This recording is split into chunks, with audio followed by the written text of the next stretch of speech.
কুপিয়ে জখম করছে। অবিশ্বাস্য একটা সংবাদ, যেখানে বিএনপির নেতাকর্মীরা এখন মাঠের রাজনীতিতে নেতৃত্ব দেওয়ার কথা, আর আওয়ামী লীগ নিষিদ্ধ। তো নিষিদ্ধ সংগঠন হিসেবে আওয়ামী লীগের পিছিয়ে থাকার কথা, সেখানে উল্টা হচ্ছে।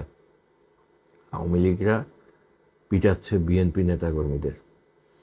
এইটা একটা গভীর একটা মনস্তাত্ত্বিক এবং রাজনৈতিক পরিবর্তনের ইঙ্গিত দেয়। রাজনৈতিক পরিবর্তন ইঙ্গিত দেয় কিনা সেটা এখনো বোঝা যাচ্ছে না, কিন্তু একটা মনস্তাত্ত্বিক যে পরিবর্তন আসছে নিষিদ্ধ ঘোষিত আওয়ামী লীগের নেতাকর্মীদের মাঝে, এটা ইঙ্গিত দেয়। খবরটা কি আমি বলতেছি। এখানে লিখছে যে বিএনপি কার্যালয়ে আওয়ামী লীগের হামলা, আহত 4। নোয়াখালীর হাতিয়ায় মারামারির মামলায় আসামিকে গ্রেপ্তারকে কেন্দ্র করে বিএনপির কার্যালয়ে হামলার অভিযোগ উঠেছে নিষিদ্ধ ঘোষিত আওয়ামী লীগ নেতাকর্মীদের বিরুদ্ধে। তো এটা হলো 20 তারিখের ঘটনা। এই ডিসেম্বর মাসের 20 তারিখে ভৈরব বাজারে ঘটনা ঘটে, হাতিয়ার ভৈরব বাজারে।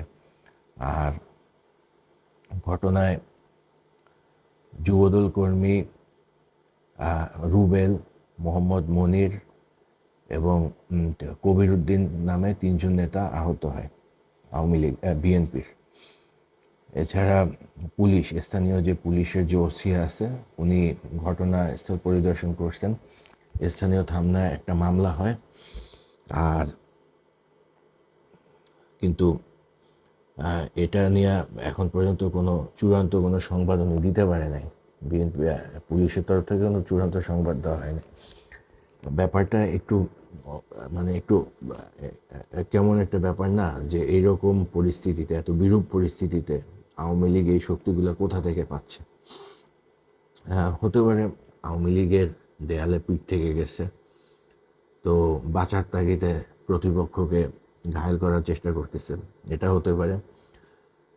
অনেক সময় দেখা যাচ্ছে যে কিছু শক্তি জমা থাকে না, যে একেবারে শেষ পর্যায়ে তো এত শক্তি কোথা থেকে আসছে? এছাড়া আর একটা হতে পারে যে, কিন্তু আসলে কি আওয়ামী লীগের মোরাল গ্রাউন্ড খুব দুর্বল, এই মুহূর্তে মোরাল গ্রাউন্ড দুর্বল। কিন্তু এই যে ঘটনা, এটা গভীর একটা মনস্তাত্ত্বিক পরিবর্তন, আওয়ামী লীগ নেতাকর্মীদের মনস্তাত্ত্বিক পরিবর্তনের ইঙ্গিত দেয়। বিষয়টা নিঃসন্দেহে চাঞ্চল্যকর একটা ঘটনা। চাঞ্চল্যকর ঘটনার জন্য